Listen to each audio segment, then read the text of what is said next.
The myDAQ is a student acquisition board. There are several interfaces here.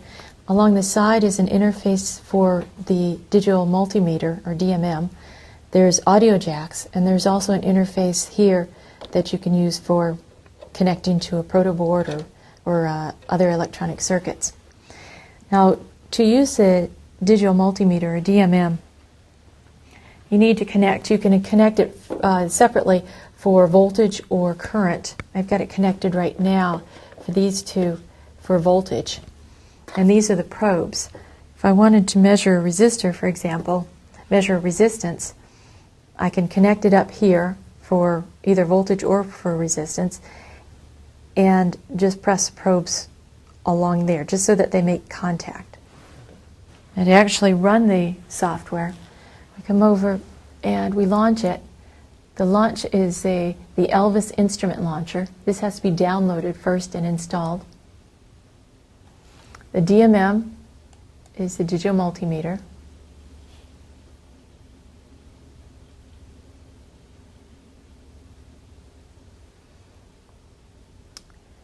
In here, if I'm measuring resistance, I would click on the ohm, specify range.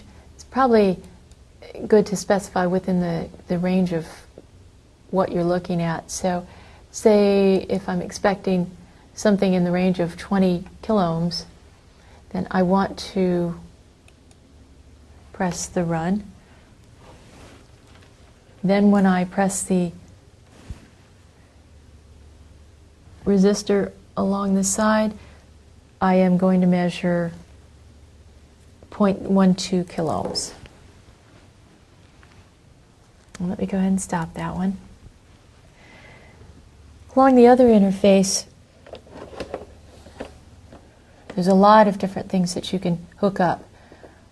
The first two are DC. These are DC plus or minus 15 volts to ground. So I'm going to put those aside. We're not going to be using that right now. That'll give you a DC input.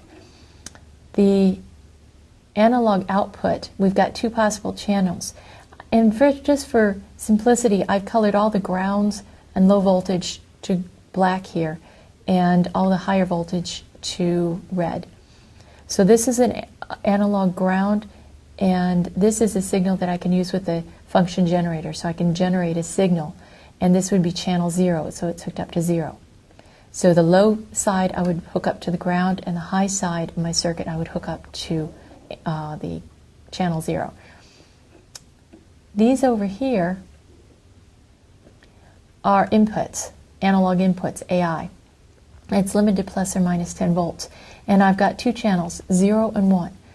0, I've got a minus and a plus. These are the two sides, the low voltage and the high voltage, that I would want to hook up to my circuit. And the same over here with channel 1.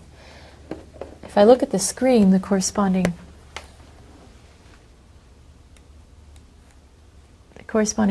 screen for the function generator is right here. I can set what sort of signal I want, and I can set the amplitude, and I can set the frequency. Once I've set all that, I can then hit run, and this one is sending out a sine wave at 65.29 hertz, amplitude volt peak to peak of 3 to channel 0. Let me go ahead and stop it then.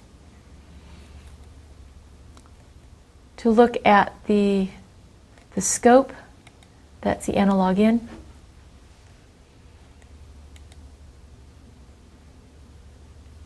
This is a scope, and if I set this, this would be channel 0, this would be channel 1. I'm going to set that to channel 1. I'm going to enable both of them, and I can scale it with the volts however I want to scale it.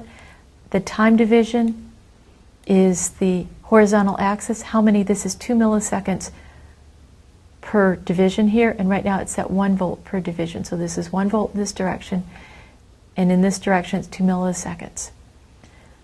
I can set the trigger type to either immediate or to edge. Edge means when it sees a voltage coming up, then it's edge triggered.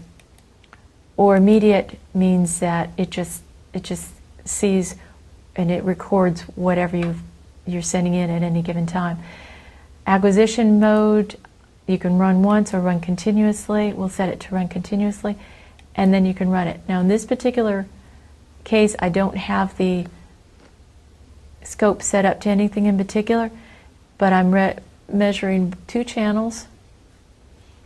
If I want to offset one from the other, I can set the vertical position of one higher than the other, and then you can see they're color-coded. So channel 0 is the green, and you can read the RMS voltage and the peak to peak, and the channel 1 is in blue. If I want to stop it, I just hit stop.